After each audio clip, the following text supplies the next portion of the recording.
Good morning, everyone. Happy Friday. Meteorologist John Homenuk here with Empire Weather with your latest agriculture long-range video update. Quite a bit to discuss today, and going to be a little bit of a longer video as we take you through everything that's going on throughout the belt and what we anticipate occurring over the next couple of weeks and months. So we'll start with what we have going on this morning, and we have a pretty quiet, pleasant conditions across a large majority of the agriculture belt. The one exception is going to be here across parts of the Ohio Valley. That's where we have a thunderstorm complex dropping southward. You can see it very clearly here on satellite, moving through southern Illinois and Indiana, down into parts of Kentucky and Tennessee. If we look at the latest radar and we loop that, we see this thunderstorm complex moving down towards Bowling Green and Clarksville, into parts of Kentucky and Tennessee. And this blue area here is where the Storm Prediction Center expects this thunderstorm activity to continue over the next couple of hours. And you can see if we zoom in a bit, some of this is producing heavy rainfall and lightning. None of these are severe at the moment, except for right here in the Hopkinsville, Clarksville area. The rest of this just producing heavy rain and some winds. But much needed rainfall and continuing to move off to the south and east over the next couple of hours. And again, there it is on visible satellite this morning.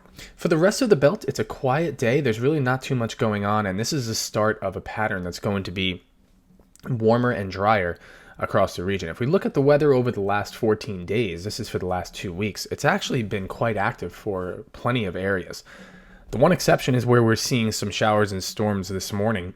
So that's why I said before that's some beneficial rainfall. But if we look elsewhere, it's been fairly active in parts of the Dakotas as well as down to the Central Plains where we've had quite a bit of rainfall. This is the anomaly over the last 14 days.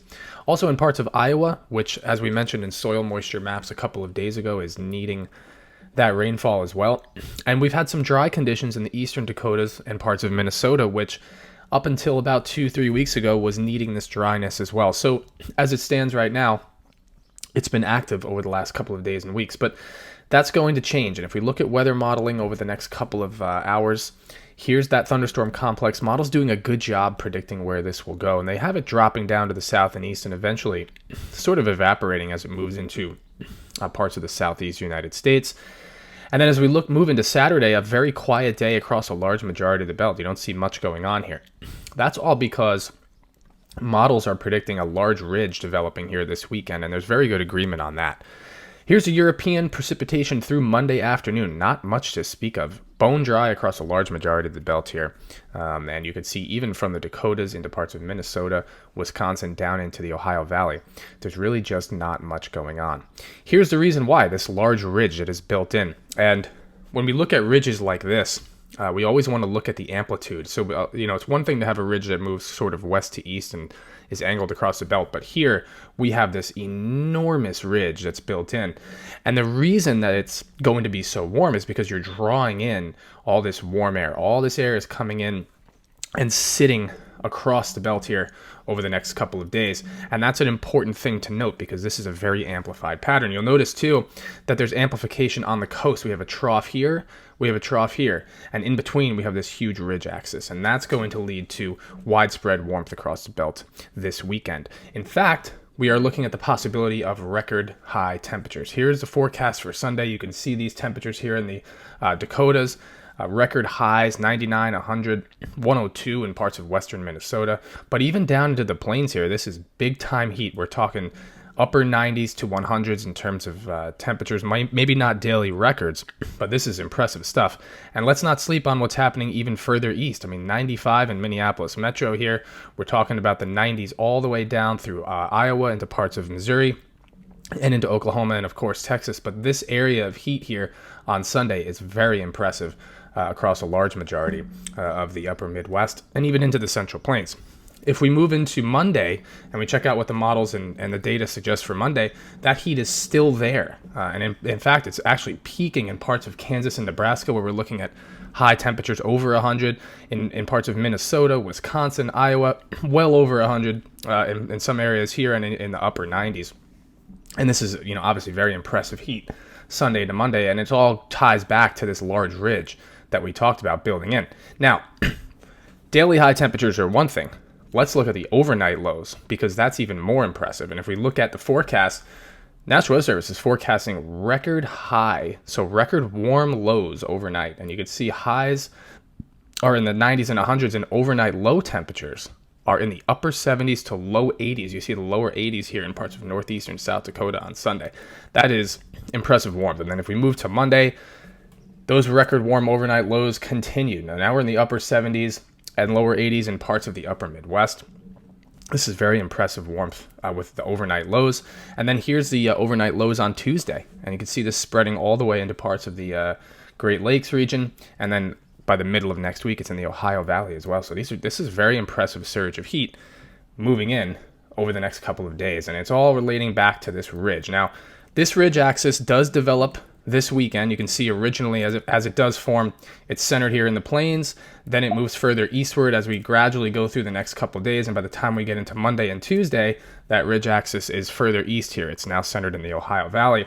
We have a trough coming through that's going to move off to the east and keep things a little bit cooler temporarily, get rid of this heat and shunt it away as we move into the middle part of next week. I mentioned this ridge being a little flatter, right? So we had this big amplification, and now the flow is a little flatter here across the belt through the middle of next week.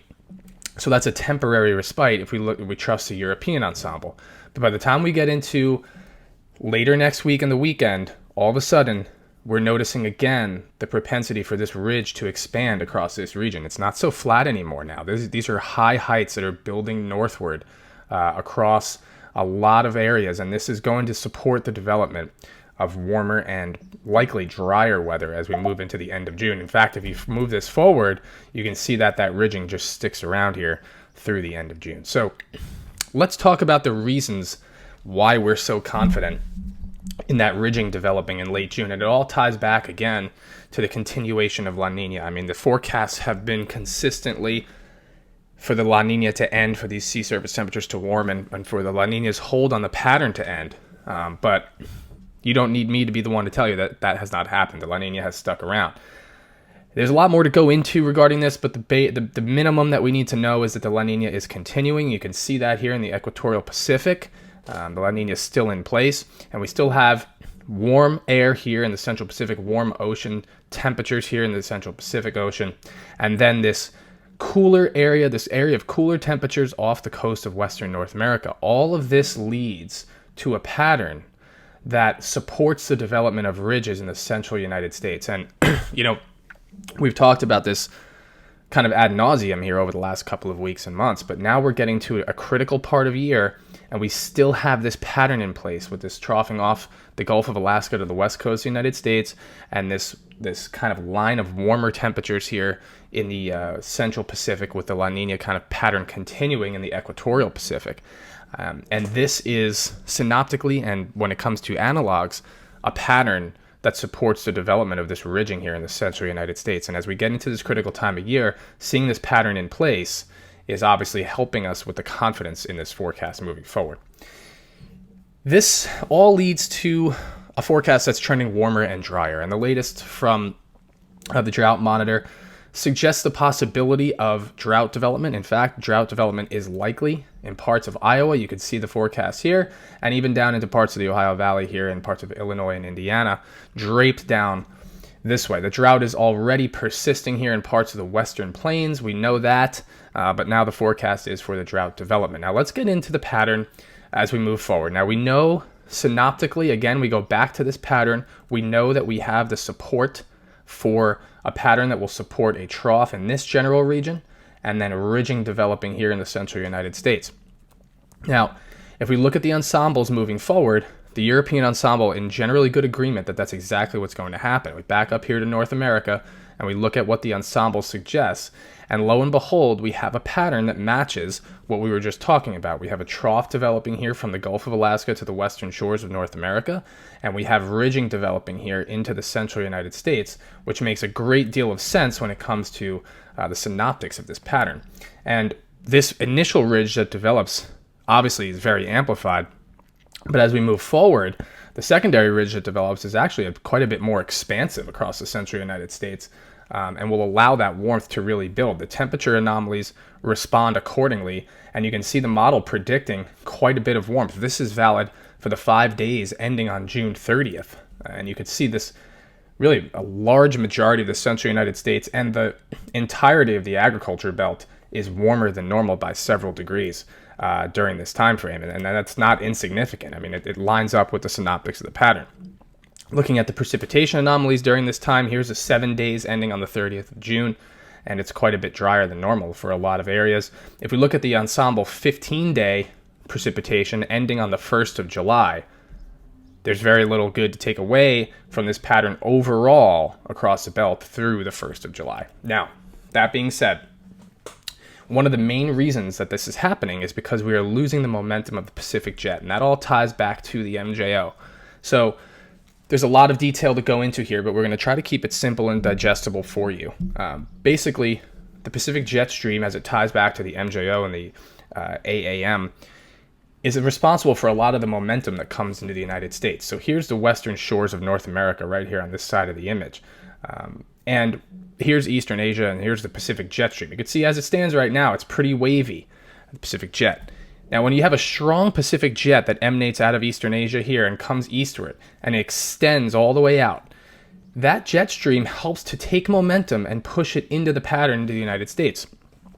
And a lot of that ties back to what's going on with the MJO and in the equatorial Pacific down here when you have this thunderstorm activity that helps to get this Pacific jet ramped up and moving eastward through the pack. Now, when you don't have that momentum, you lose the ability to push the pattern forward. And so what you see over the next couple of days here is the models are in good agreement that the Pacific jet is going to become pretty fractured. I mean, there's not too much going on here. There's a ridge developing here. We have the troughing still sort of in place here in the Eastern Pacific, but there's no extension of this Pacific jet really coming out here from Eastern Asia that's going to push the pattern along here in North America. And so what happens is you get this stagnant pattern with this ridging developing and the dryness kind of settling in. And even if we go back to look at the 500 millibar map halfway up there in the atmosphere, you can see that the pattern that initially develops kind of just stagnates, and it just kind of sits, and you have this ridge just kind of hanging out here in the central United States and not much movement, not much to keep it moving. Going back to the MJO, and without getting into too much detail, again, I like to keep this as simple as possible so it's digestible for you guys, but we can see that we have quite a bit of support for the sinking air and not a lot of support for thunderstorms here in the central Pacific Ocean. We do get, if we look at early July, some push here, these blues and greens representing the propensity for some thunderstorm development. But again, it kind of slides right back to that same pattern again here by the time we get into the middle of July. And so this is going to be an important period to see kind of how this plays out, especially with the larger overall pattern not supporting much of development or progression of the MJO.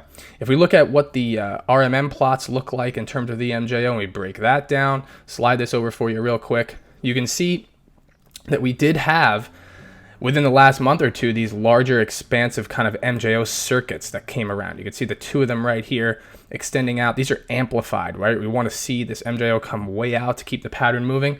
The forecast, really not much going on. The MJO is just kind of hanging out, and that's what we see matched up here on these velocity potential anomaly plots. There's really not that much going on here with the MJO. In an ideal world, you want to see this wave come out and progress all the way through the Pacific to help us know that there's going to be a lot going on with the pattern, and that's just not what we see here. So let's take a look at the European weeklies. We got them yesterday, and obviously this is through July 23rd. The European weeklies are indicating a drier than normal and warmer than normal pattern across the agriculture belt. Now, this pattern obviously is not very pretty to the eye. We're looking at least, 1.5 to 2.5 inches below normal precipitation, if this is going to be correct, essentially from the Dakotas down into the Ohio Valley and into parts of the plains for a large chunk of the agriculture belt. But there is some good to take out of this, and I think it's very important that we analyze these weeklies down to more specific detail than just looking at the precipitation plots themselves. So here's how the weeklies think the pattern will progress. We get this initial ridge. This is next weekend, and we see the pattern. We know that we have a pattern that supports the development of this ridging across the central United States through the end of June. And that supports drier than normal conditions. I mean, if you look at it even verbatim, any thunderstorm complexes that were to form here, even if it was from an active monsoon and Pacific disturbance, they're going to come over the top of this ridge and move off this way. And so your area for precipitation that might exceed the model is pretty far north. But as we move into early June, the models are in good agreement that the ridging will find itself anchored further back to the west than it was initially. Again, if we roll this back and look at where we are now in this dry pattern, we have the ridging axis kind of centered here across the belt. If we roll this forward and we move it to the early part of July, the models all of a sudden are suggesting that the ridge is way further west. That's a totally different position than we have right now. And so that's an important change, right? It's easy to look at the models and say, oh, they have ridging through the middle and end of July. Yes, that's the case, but it's in a completely different position. It's backed up further to the west. Why is that important? Well, you have a couple of reasons. So first of all, we talked about the active signal here for precipitation from a monsoon perspective here in parts of the Four Corners region. When you look at this pattern and you look at the propensity for some disturbances to come out of the Pacific, all of a sudden, the concepts here tell us that if we have moisture in this general region, and that moisture gets picked up here by disturbances coming out, the possibility will exist for thunderstorm complexes on the edge of this ridge, right? Because if there's moisture that exists in this general region, and we have a Western Atlantic ridging developing here off the coast, we know the Ridge Rider storms should track this way across the top of the ridge and into parts of the central and eastern belt during the early part of July.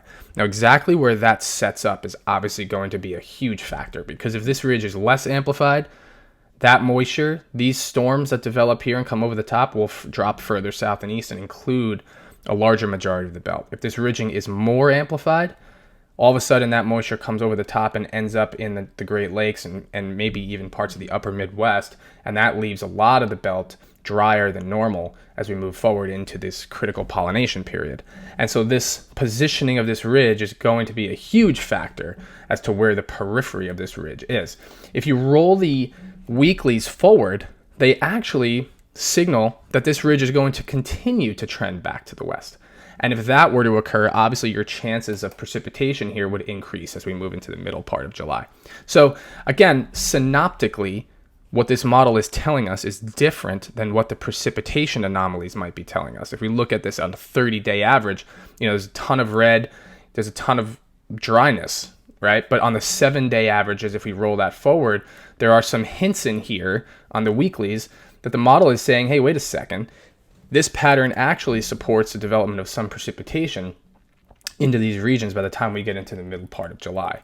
And you can see that even as we move forward. Now we're at the end of July. But as we move forward, the model has the ridging positioned even further back to the west here, and those thunderstorm complexes likely coming over the top again into parts of the agriculture regions moving forward. So this is going to be the key here. How does this ridge oscillate? It was a slosh back and forth, and where does the periphery of this ridge end up? Because we know as soon as really in the next couple of weeks, as we end June, the models are suggesting here, and even if we look at the 30-day anomaly precipitation, I know this looks bad in the belt here, but even if we look at the 30-day anomaly, we see this moisture existing here. We know we have these Pacific disturbances coming out. That supports the possibility that through the middle of June, really from the second week of July, the first week to second week of July, that moisture and these disturbances could help guide precipitation and thunderstorm complexes over the top of this ridge down here into parts of the agriculture belt moving forward. So the details of that will be important. Let's talk one more time about the highlights before we close this out. We know that we have a quieter, warmer pattern coming up this weekend. We're expecting widespread heat during the day and warm overnight low temperatures from the Dakotas down into Minnesota and into the Ohio Valley through early next week. We get a temporary respite, but then the ridging builds back through the end of June. So the pattern through the end of June, likely going to be drier than normal here with this ridging kind of taking over. And then as we move into the early part of July, the orientation of this ridge is going to be huge as we move forward, because the models might not be picking up on this completely. But the possibility will exist for these storms and this moisture to come over the top and bring precipitation, thunderstorm complexes to the northeastern part of this ridge axis here in the agriculture belt moving forward. With that being said, the base pattern continues to support these ridges, so we will be fighting the possibility of that warmth and dryness as we move into the middle part of July. We will have a lot more for you over the next couple of days. Obviously, this is a very sensitive forecast. We appreciate you guys tuning in with us. Happy to work with all of you as we move through the next couple of weeks. If you have any questions, just reach out to us directly, and we will be happy to help. For now, have a great rest of your Friday. I'm meteorologist John Homenuk with Empire Weather. Take care.